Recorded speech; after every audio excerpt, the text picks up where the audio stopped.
महोदय देख रहे होंगे बैठ करके वेतन संरक्षण, वेतन विसंगति, वेतन निर्धारण आदि की बात चल रही है। और अभी स्थिति ये है, जब तक इनको राज्य कर्मियों के समान जो फिटमेंट मैट्रिक्स होता है उसमें नहीं डाला जाएगा, आज 8वें वेतनमान की सुगबुगाहट हो रही है लागू करने की, और 7वां वेतनमान भी इनसे 7 से 8 वर्षों का ये परीक्षा फल आधारित वेतनानुदान बकाया है और ये सुरसा की तरह बढ़ता जा रहा है महोदय। दूसरी बात, अनुदान के बदले वेतन के लिए समिति बनी है, लेकिन विभाग भी तो कोई पहल नहीं कर रही है महोदय। श्री जीवन कुमार, आपके ध्यानाकर्षण को पढ़ा हुआ मान लिया जाएगा। मान लिया जाएगा कि आप पढ़े लिखे आदमी हैं, लेकिन पढ़ा लिखा मान लिया। अब इसका उत्तर भी आ गया है, तो उत्तर में माननीय महोदय हाँ पूछिए अपना जी। उसमें कहना, मेरा उत्तर में कहना है, उसमें कहना है, ये उत्तर आया है कि बिहार उच्च माध्यमिक विद्यालय प्राध्यापक नियुक्ति स्थानांतरण अनुशासनिक कार्रवाई एवं सेवा शर्त नियमावली 2021 के तहत नियुक्त प्राध्यापकों की नियुक्ति बिहार लोक सेवा के विज्ञापन के माध्यम से उत्क्रमित या नवस्थापित माध्यमिक विद्यालयों में सॉफ्टवेयर के माध्यम से आवंटित किया गया है। मेरा ये कहना है कि इसमें बहुत सारी चीज जो विभाग के द्वारा बताया गया था वैसा नहीं हुआ है। उसमें ये लिखा गया है कि 896 जो प्राध्यापक थे उनके अभ्यर्थियों को मेरिट कम चॉइस के आधार पर प्रमंडल का आवंटन सॉफ्टवेयर से किया गया है, लेकिन मेरा ये कहना है कि उनका जो मेरिट कम चॉइस के आधार पर जिस तरीके से करना था, जो विभाग ने बतलाया था, उस आधार पर मेरिट कम चॉइस के आधार पर नहीं हुआ है। इसके कई उदाहरण हैं और उसमें ये विभाग द्वारा वक्तव्य आया है कि जिन अभ्यर्थियों के विकल्प के रूप में प्रमंडल आवंटित नहीं हो सका, उन्हें रैंडमाइजेशन के माध्यम से प्रमंडल आवंटन किया गया और पुनः किया गया। उसमें यह कहा गया है कि आवंटित जिला के सभी अभ्यर्थियों से जिनका नहीं हुआ, ई शिक्षा कोष के माध्यम से 5-5 प्रखंडों का विकल्प मांगा गया और प्राध्यापक अभ्यर्थियों द्वारा प्रखंडों के विकल्प प्राप्त होने पर मेरिट कम चॉइस के अनुरूप उन्हें विद्यालय का आवंटन किया जाएगा। मेरा उसमें माननीय मंत्री से कहना है महोदय आपके माध्यम से कि जी माननीय मंत्री जी बोलिए, क्या उत्तर तो दे ही दिए? महोदय उत्तर तो हम लोग नहीं सुने हैं, लेकिन एक आग्रह है आपके माध्यम से माननीय मंत्री महोदय से, वो भी शिक्षक ही हैं तब प्रधानाध्यापक हैं, उनके लिए भी स्थानांतरण की नीति में वही बनाया जाए, वही प्रावधान किया जाए जो शिक्षकों के लिए आपने किया है। उसमें भी लेट हो रहा है, उसमें भी पारस्परिक स्थानांतरण का होना चाहिए।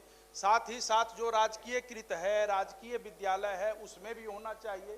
प्रथम पदस्थापन आपकी बाध्यता थी, चूंकि न्यायादेश था, प्रथम पदस्थापन में बाध्यता थी आपकी जो कि हम करें उसी में उत्क्रमित में, लेकिन अब उसको करना चाहिए। उसमें 300-400 400 किलोमीटर दूर हो रहे हैं, तो ये महोदय करना जरूरी है। महोदय, एक उसमें थोड़ी आप भी उससे सहमत होंगे कि जो स्कूलों की संख्या है, जो प्रधान अध्यापक प्रधान शिक्षकों की, वो कम है बजाते इसके कि जो नंबर ऑफ शिक्षक जो जितनी संख्या में एक स्कूल में रहते हैं, तो आप उसमें हर जितने संतुष्ट, जितना आप सेटिस्फैक्शन लेवल जितना आप शिक्षकों का कर पाएंगे, उतना सेटिस्फैक्शन लेवल आप प्रधान अध्यापक और प्रधान शिक्षक का नहीं कर पाएंगे, क्योंकि जितनी संख्या है और उसमें करके, और उसमें हम लोग यथासंभव कोशिश करेंगे कि जैसे कि शिक्षकों का हम लोगों ने यथासंभव हम लोगों ने जो समझा है, जैसे कि शिक्षकों का जो ट्रांसफ़र हुआ करीब 70% उसमें सेटिस्फैक्शन लेवल है, तो इसमें भी ये देख करके हम लोग कोशिश करेंगे कि यथासंभव एडजस्ट करें, लेकिन 100% सेटिस्फैक्शन लेवल हो जाए शिक्षकों का या प्रधान शिक्षकों का, प्रधान अध्यापकों का, ये मुश्किल है, लेकिन हम लोग सहानुभूतिपूर्वक करेंगे। महोदय 100% की बात नहीं है, 100% की बात नहीं है। बात ये है, अगर गुणवत्तापूर्ण शिक्षा देना चाहते हैं तो शिक्षकों को, प्रधान शिक्षकों को, प्रधान अध्यापकों को अगर पद है तो वहां क्या दिक्कत है? आप पारस्परिक स्थानांतरण का भी पोर्टल खोलिए। माननीय मंत्री ने कहा कि आगे विचार करेंगे। सर, विचार करते करते तो समय बीतता जा रहा है। पति पत्नी दूर है महोदय, कोई दिव्यांग है, कोई कैंसर से पीड़ित है, सुनिए महोदय, तरह की बातें हैं महोदय। ये सदन को बताना चाहेंगे कि सबसे पहले जो लोग असाध्य रोग से पीड़ित थे उनका टॉप प्रायोरिटी पर उनका हुआ था, सेकंड राउंड होगा। आप ये बताएं, आप कैसे कह रहे हैं कि असाध्य रोग वालों का सबसे प्रथम में हमने खुद साइन करके किया था, जिसमें 300 जो प्रदान। अभी मेरी बात सुने, आप दूसरे को बोलने का मौका दें। आपने अपनी बातों का रखा, हमारी बात को कृपया सुन लें। जो नवनियुक्त प्रधानाध्यापक है दूर दूर चले गए हैं, तो उनके लिए पहले तो आप अधिसूचना जारी करेंगे, निर्णय लेंगे कि हम इनके भी स्थानांतरण करेंगे। पुस्तकालय अध्यक्ष का स्थानांतरण आप रोके हुए हैं, शिक्षा कोष के पोर्टल पर उसका प्रावधान नहीं किए। तो पहले तो विभाग को इस पर निर्णय लेना होगा, और जो गृहांश आपने इस शिक्षा कोष पर लिया है उसको भी आप बंद किए हुए। पर विचार होना चाहिए गंभीरता पूर्वक। कर भी रही है विभाग, लेकिन अभी भी मंत्री महोदय कह रहे हैं, मैं दावे के साथ कहता हूं, कैंसर से पति पत्नी जो स्पाउस ग्राउंड होता है उसमें भी दूर दूर हैं, उनके आश्रित हैं, बहुत सारी समस्याएं।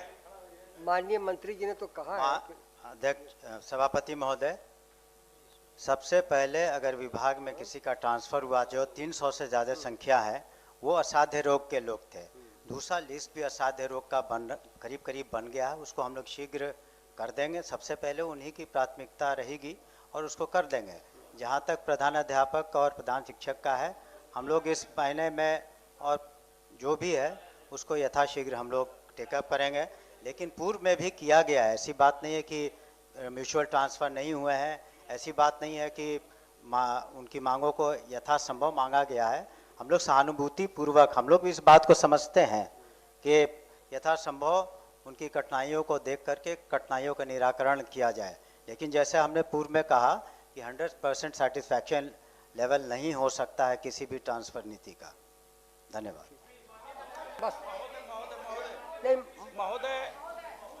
महोदय सबसे बड़ी बात यह है महोदय, जिला पदाधिकारी को जिला के अंदर स्थानांतरण के लिए पत्र निकाला गया, आज तक कहीं नहीं हुआ स्थानांतरण। वो भी रो रहे हैं, जिले के अंदर भी जाने वाले रो रहे हैं, जिले के बाहर जाने वाले भी रो रहे हैं। अगर पारस्परिक स्थानांतरण का पोर्टल खोल दिया जाता है, यही विभाग है जिन्होंने 23,000 लगभग स्थानांतरण किया, पारस्परिक स्थानांतरण, तो वो अगर खुला रहेगा तो बहुत लोग बहुत हद तक चले जाएंगे जो सेटिस्फेक्शन की बात कह रहे हैं। माननीय मंत्री जी ने कहा है कि इस पर विचार करेंगे। लाइब्रेरियन के लिए कुछ नहीं, हेडमास्टर के लिए कुछ नहीं, लाइब्रेरियन के लिए कुछ नहीं महोदय। कुछ नहीं का बात नहीं है, अगर आप चाहेंगे कि कल हो जाए तो संभव है। यहाँ लाखों जी, आप पहले बात सुनने के भी आदी होइए, प्लीज लिसन टू अदर्स। जब हमने, आप दूसरे को भी बोलने का मौका दें। आप माननीय आपने अपनी बातों का रखा, दूसरे की भी बातों को सुनने का संयम रखिए। माननीय सदस्य आपने इस शिक्षा कोष पर पोर्टल एक एक कर आपने गृहांश, माननीय मंत्री खड़े हैं तो आप कृपया बैठ जाओ। आज तक नहीं हुआ है, आज तक उसका स्थानांतरण पोर्टल पर गृहांश डाला गया। ठीक है, पूरे बिहार। अब माननीय सदस्य श्री नीरज कुमार। पढ़ा हुआ माना जाए, जवाब नहीं मिला है सभापति।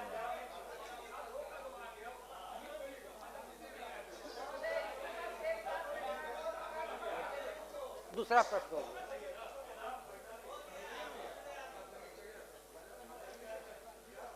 उन्हें जवाब नहीं मिला महोदय, बस इसका जवाब होगा। वस्तुस्थिति यह है कि विषय की जानकारी देने हेतु विभागीय पत्रांक 144 दिनांक 4/2/2026 द्वारा पटना विश्वविद्यालय पटना के अनुरोध किया गया था कि जानकारी अप्राप्त रहने के कारण पुनः उन्हें स्मारित किया गया है।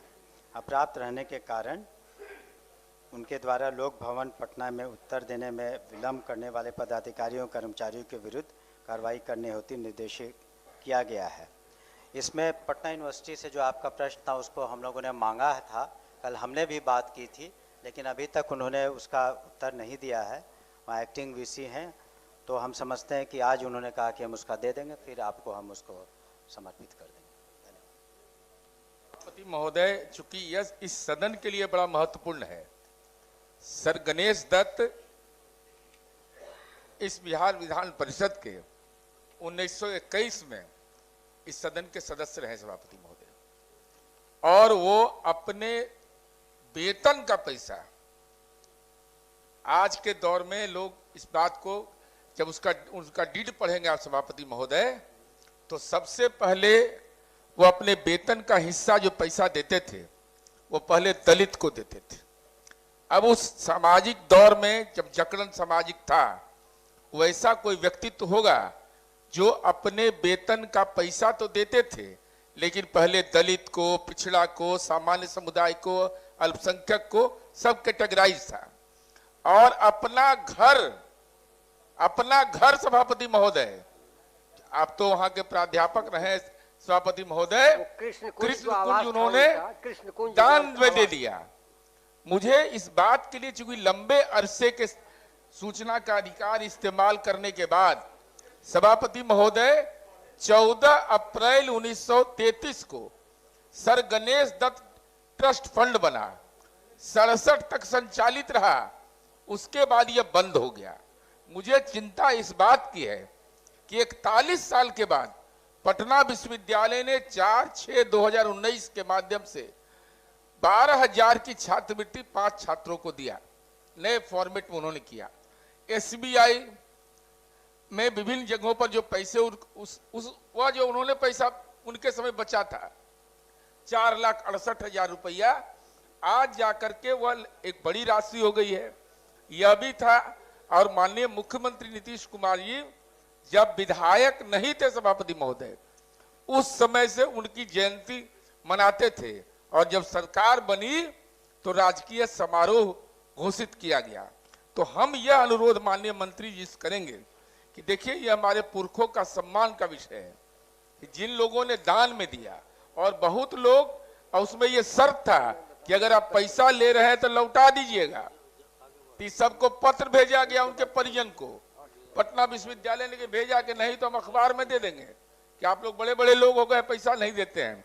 इसलिए मेरा अनुरोध होगा कि पटना विश्वविद्यालय से बुला करके माननीय मंत्री जी बात करके इसको नियमित करवा दें।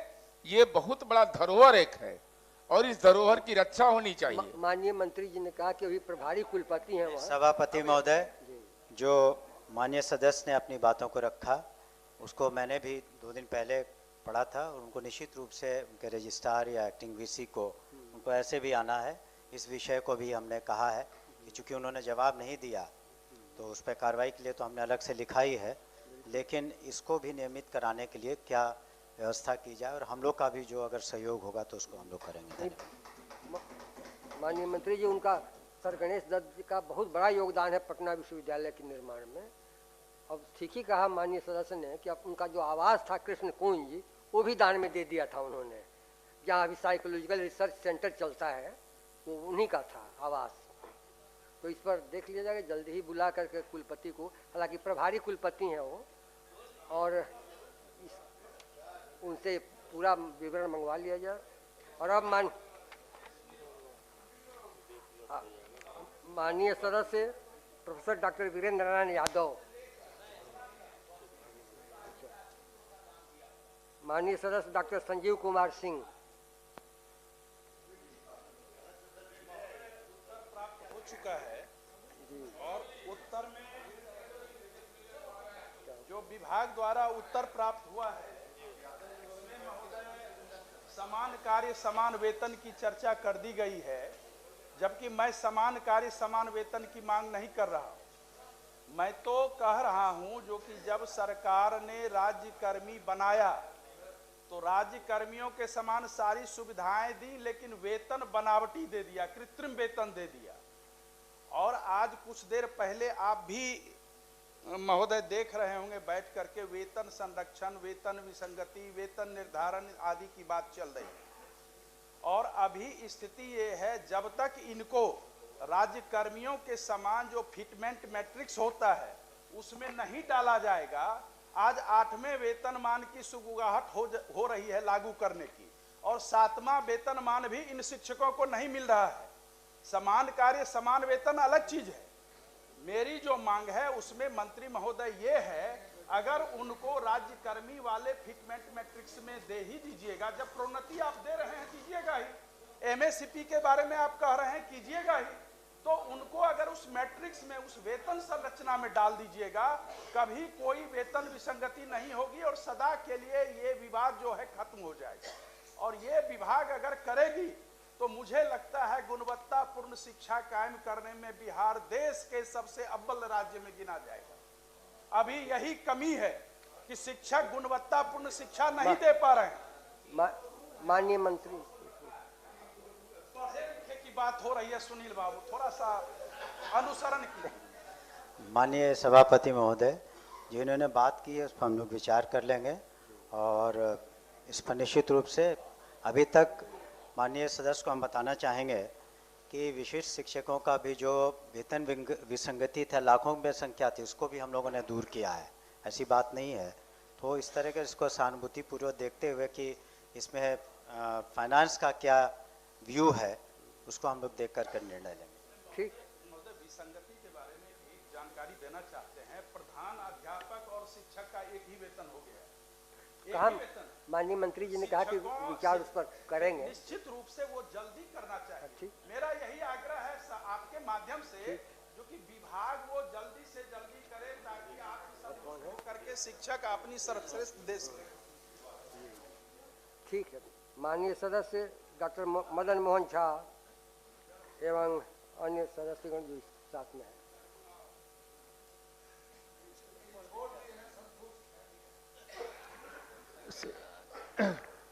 ठीक बात है, उत्तर प्राप्त है। जी। माननीय मंत्री जी ने बताया है कि जो महाविद्यालय का स्रोत है उसका 70% शिक्षक और शिक्षकेतर कर्मचारी में बांट दिया जाता है और 30% वो इंफ्रास्ट्रक्चर में। मैं माननीय मंत्री जी से सिर्फ इतना जानता, मैं भी यह नियम जान रहा हूँ, जो उन्होंने जवाब दिया है वो पहले से लागू है। कितने कॉलेज में ये इम्प्लीमेंट हो, आपने नियम बना दिया, लेकिन इम्प्लीमेंट करना भी आप ही का काम है। आप जांच करवाते हैं जो 70% शिक्षक और शिक्षकेतर कर्मचारी में डिस्ट्रीब्यूट किया जा रहा है कि नहीं, मैं यही जानना चाहता हूँ। सभापति महोदय, इसका आंकड़ा मैं अलग से दे दूंगा, लेकिन ये साथ ही साथ सभी माननीय सदस्यों को ये भी बताना चाहूँगा कि जो यूनिवर्सिटीज़ में जो वेतन की समस्या थी या पेंशनर्स की, पहले हर महीने हम लोग भेजते थे फाइनेंस में और फिर वहाँ से अप्रूवल आता था, तो काफ़ी विलम्ब होता था।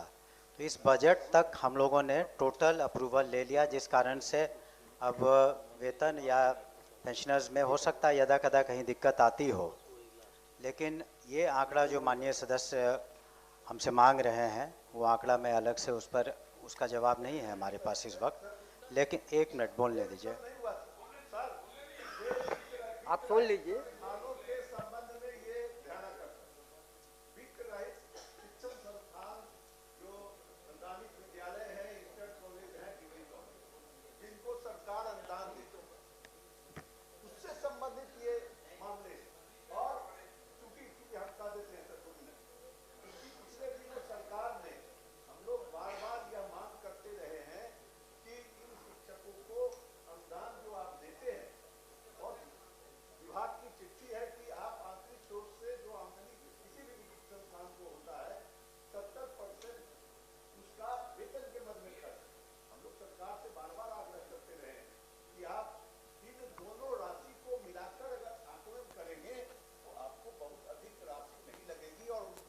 शिक्षण संस्थानों के कर्मियों को आप वेतन दे सकते हैं, नियमित वेतन दे सकते हैं। और सरकार ने पिछले दिनों हाई लेवल कमेटी मुख्य सचिव की अध्यक्षता में बनाई है और आज तक उसकी बैठक नहीं। यह सवाल उसी से जुड़ा हुआ है। समय कम है जी, आज सवाल उसी से जुड़ा हुआ है कि यथाशीघ्र उस कमेटी की बैठक करा के और इन वित्त रहित शिक्षण संस्थान के शिक्षक और कर्मियों को नियमित वेतन का प्रावधान करें।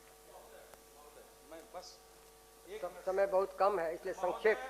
ध्यानाकर्षण का एक पार्ट है जो पिछले पेज में उत्तर का एक पार्ट आया है, वास्तविक राशि की अधिसीमा संबंधित शर्त को शिथिल कर बकाया राशि का एक मुश्त भुगतान पर कोई विचार विभाग में लंबित नहीं है। महोदय सरकार का ही निर्णय है जो कि जो वास्तविक परीक्षा फल है उसके आधार पर दिया जाएगा। वास्तविक परीक्षा फल के आधार पर, चूंकि 6500, 8500 इत्यादि इत्यादि है, तो ये एक उत्तर जो है वह असहज कर रहा है हम सभी सदस्यों को। मुझे लगता है आप भी असहज हो रहे हैं। नहीं, सभापति महोदय, जो माननीय सदस्य ने कहा, देखिए हम जो ओवरऑल यूनिवर्सिटी की बात कर रहे थे, हम हायर एजुकेशन की बात कर रहे थे, जिसके संदर्भ में हमने कहा कि जो रेगुलर यूनिवर्सिटीज़ है उसके बारे में हमने जिक्र किया कि उनकी तनख्वाह वगैरह जो हम लोगों ने फरवरी तक कर दिया है। जहाँ तक कि वित्त रहित की बात करें वो परफॉर्मेंस बेस्ड है, इसकी हम बात कर रहे हैं। तो परफॉर्मेंस बेस्ड पर जो जहाँ से मांगे आई हैं, जहाँ तक हमें स्मरण है, उसको हम लोगों ने पूरा कर दिया। अगर उसके बावजूद भी जो उच्च लेवल कमेटी बनी है चीफ सेक्रेटरी के लेवल पर, वो अपना अनुशंसा करेगी, लेकिन जहाँ तक परफॉर्मेंस बेस्ड पर जो हमें राशियाँ आवंटित करनी है वो हम लोगों ने किया है। अगर कहीं शेष होगा कर देंगे, लेकिन माननीय सदस्य ने जो आंकड़ा मांगा था कि 70 और 30 का, वो अलग से हम उनको दे देंगे। इतना ही मुझे करना है। 7 से 8 साल का बकाया है महोदय, 7 से 8 वर्षों का ये परीक्षा फल आधारित वेतनानुदान बकाया है और ये सुरसा की तरह बढ़ता जा रहा है महोदय। दूसरी बात, अनुदान के बदले वेतन के लिए समिति बनी है, लेकिन विभाग भी तो कोई पहल नहीं कर रही है महोदय। आखिर विभाग कब पहल करेगी? सब सेवानिवृत्त हो रहे हैं। समिति का प्रतिवेदन आया क्या? समिति का प्रतिवेदन बैठक होगी तब तो, बैठक होगी तब तो। आखिर सरकार ही बैठक होगी, सरकार जवाब दे रही है, सरकार बैठक कराएगी। सभापति महोदय, इसका 3 पक्ष है। पहला यह है सभापति महोदय कि पिछले 8 शैक्षणिक सत्रों का बकाया है। दूसरा पक्ष है कि परीक्षा फल आधारित वास्तविक अनुदान राशि को बंधेज लगा दिया गया है, मैंने एक बाइंडिंग लगा दिया गया। तीसरा प्रश्न है सभापति महोदय इससे जुड़ा हुआ कि यह माननीय प्रश्नकर्ता का यह कहना है कि जो पैसा आप दे रहे हैं और इसका मूल्यांकन आप कर लीजिए तो वेतन के रूप में अगर आप दे दीजिएगा तो बहुत कम अधिभार पड़ेगा। और इस संबंध में उच्च स्तरीय कमेटी बनी। उच्च स्तरीय कमेटी की बैठक मेरी जानकारी के हिसाब से अब तक नहीं हुआ है। तो भाई ये बैठक जब कमेटी बनी उसके अनुशंसाएं कब आएंगी और ये बॉन्डेज जो आपने लगा दिया है क्या ये प्रभावी है? और 8 सत्र से बकाया है, आवंटित राशि भी है, पैसा भी उपलब्ध है, लेकिन कहीं ना कहीं कोई परेशानी है जिसके चलते अद्यतन नहीं हो रहा है। यह चिंता का विषय। माननीय मंत्री महोदय, आप देख लें कि जो समिति गठित हुई उसका प्रतिवेदन आने में क्यों विलंब हो रहा है, इस पर बैठक करवा दीजिए। धन्यवाद महोदय। हम थोड़ा व्यवस्था पर थे महोदय। एक आपके आसन से नियमन जाना चाहिए, क्योंकि एक व्यक्ति एक दिन में एक अल्पसूचित प्रश्न, एक तारांकित और ध्यान आकर्षण, और हजूर एक सदस्य है, बहुत ज्ञानी है, इसमें हमको कोई शंका नहीं है, बहुत महत्वपूर्ण सवाल भी है उनका। लेकिन सर हम समझ रहे थे कि 19 बार उठे हैं, लेकिन मेरे बगल वाले साथी बोले कि नहीं अभी तक वो 24 बार उठ लिए। तो हजूर इस पर एक जाना चाहिए कि एक व्यक्ति अधिकतम कितना बार हस्तक्षेप किसी सवाल पर कर सकता है या पूरक पूछ सकता है। बहुत सर महत्वपूर्ण है। शुरू से लेके देखिए मैडम भी नहीं रही, बोली कि अब सब एक के आदमी पूछ रहा है तो हम बैठ के क्या करेंगे, बताइए हजूर। अब तो देखिए हजूर, नाम बताइए, बहुत महत्वपूर्ण है हजूर। सवाल कोई का है, जवाब आप पूछा जाएगा एक तरफ से,